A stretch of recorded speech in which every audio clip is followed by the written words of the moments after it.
War for Peace အဖွဲ့စတင်ထွက်ခွာလာတာက2025ခုနှစ်အောက်တိုဘာ26ရက်အဲ့ဒီအောက်တိုဘာ26ရက်နေ့ကနေပြီးနိုဝင်ဘာ19ရက်နေ့အထိအခုလိုလူထုရဲ့အားပေးဝန်းရံမှုလုံးဝမရှိခဲ့ဘူးလူမသိသူမသိတိတ်တိတ်ဆိတ်ဆိတ်ပဲသွားခဲ့ရတယ်နိုဝင်ဘာ19ရက်နေ့မှာတော့မျိုးလက်မထားပဲပြင်းထန်တဲ့ရေနှိုက်မှုကြီးတစ်ခုဖြစ်ပွားခဲ့တယ်ဆရာတော်တို့အဖွဲ့ကဖိုးဝက်မြို့ကနေဟောက်စတန်မြို့ကိုအသွားဒီတန်မြို့အနီးအမှတ်90 highway လမ်းမတနေရာမှာဆရာတော်တို့အဖွဲ့နောက်ကနေပြီး escort အနေနဲ့လိုက်လာတဲ့ volunteer ကားတစ်စီးကိုတခြားကားတစ်စီးကဝင်တိုက်မိတယ်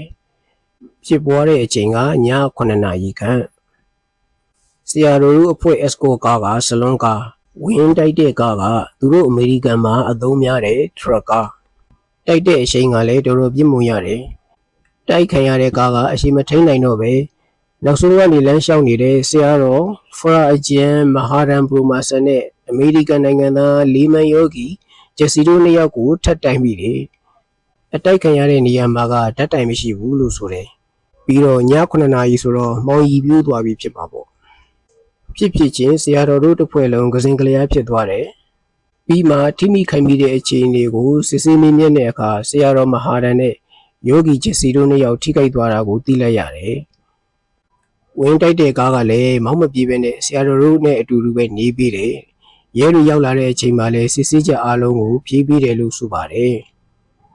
အတိုက်ခံရတဲ့ဆရာတော်မဟာရန်ကဘယ်ဘက်ခြေထောက်ထိသွားတာဒဏ်ရာကပြင်းတော့မြေကြီးပေါ်မှာတင်ပေါက်ရက်လေးနဲ့ ambulance နေလာတဲ့အထိနေရရှာပါတယ်ဆရာတော်အခြေအနေကအရေးပေါ်ဖြစ်နေလို့ Houston ဆေးရုံကိုဟယ်လီကော်ပတာနဲ့ခေါ်သွားတယ်လို့ဆိုတယ်ဆရာတော်မဟာရန်ကိုတရားပြည့်တဲ့ဆရာတော်လို့သုံးသပ်ချင်ပါတယ်ဆရာတော်ဆေးရုံပေါ်မှာရှိနေစဉ်သတင်းသမားတဦးကိုဒီအဖြစ်အပျက်နဲ့ပတ်သက်ပြီးအခုလိုမိန့်ကြားပါတယ်အဲ့ဒီတုန်းကငါတည်တော့မယ်လို့ထင်လိုက်မိတယ်ကားပရိတ်အုပ်တန်အကျယ်ကြီးကြပြီးငါ့ကိုတိုက်သွားတာကအယမ်းမြန်တယ်ရှောင်ဖို့အခြေမရလိုက်ဘူးတေးသွားနိုင်တယ်လို့သိလိုက်ရတော့တတိကပ်ပြီးကြိုးစားနေတယ်ပြောပါတယ်သူ့ရဲ့ဘယ်ဘက်ခြေသလုံးကလည်းရိုးရင်ကျိုးတာမဟုတ်ပဲပြတ်သွားတာလို့ဆရာဝန်တွေကပြောပါတယ်အဲ့ဒါကအယူလည်းပြန်ဆက်ရမယ်မာဆယ်ရီကြွက်သားတွေကိုလည်းပြန်ဆက်ရမယ်ပြီးတော့သွေးကြောတွေကိုလည်းခက်ခဲနဲ့ပြန်ဆက်ရမယ်ခွဲစိတ်မှုအစဉ်စဉ်ကိုဖြည်းဖြည်းချင်းအချိန်ယူပြီးလုပ်ရမယ်ချက်ချင်းကြီးဘလို့မှမကောင်းနိုင်ဘူးလို့ဆရာဝန်တွေကပြောပါတယ်အဲ့ဒီတော့ဆရာတော်မှာရွေးချယ်စရာနှစ်ခုဖြစ်သွားပါတယ်ပြန်ဆက်မလားဒါမှမဟုတ်လုံးလုံးဖြတ်ပစ်မလားဆရာတော်ကဖြတ်ပစ်ဖို့ကိုပဲရွေးချယ်ခဲ့ပါတယ်ဆရာတော်မဟာရန်ကတက်တော်30ပဲရှိပါသေးတယ်ထိုင်းဆရာတော်ပါစနေဘီလီဂျော်ဂျီယာမှာရှိတဲ့ဝက်လိုအောင်ဗုဒ္ဓဂန္ဒီကျောင်းရဲ့ဗရာဏဆရာတော်လို့ဆိုပါတယ်ဆရာတော်ကခြေတစ်ဖက်ဆုံးရှုံးလိုက်ရပေမဲ့ဝင်တိုက်တဲ့ကာမောင်းသူကိုအေးမယူဖို့နဲ့သူ့ဘက်ကခွင့်လွတ်တဲ့အကြောင်းပြောပါတယ်ပြီးတော့ကာမောင်းရင်ဖုံးမပြောကြဖို့လဲလူတွေကိုသတိပေးပါတယ်ဦးဆောင်ဆရာတော်ဘေကုပညာကာရက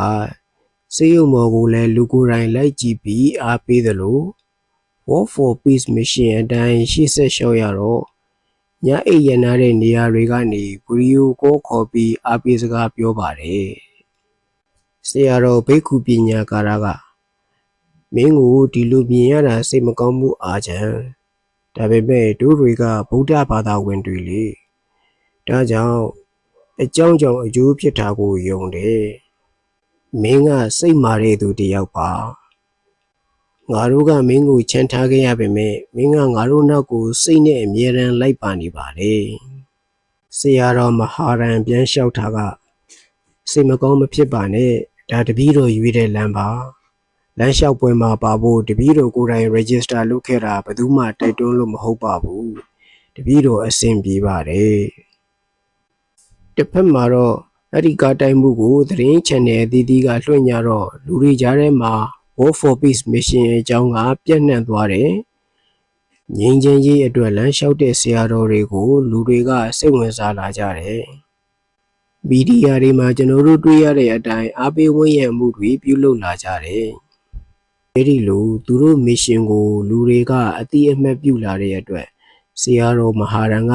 ဝမ်းသာရတယ်လို့ဆိုပါတယ်။ကားတိုက်မှုမှာဒဏ်ရာရခဲ့တဲ့ယောဂီဂျက်စီကတော့ဒဏ်ရာမပြင်းထန်လို့စေကူတမှုခံယူပြီး War for Peace အဖွဲ့နဲ့ဆက်လက်လိုက်ပါနေတယ်လို့သိရပါတယ်။အခုဗီဒီယိုက CC ချိုထွန်းဆိုတဲ့ Facebook အကောင့်မှာရေးသားထားတာကိုပြန်လည်တင်ပြတာပါ။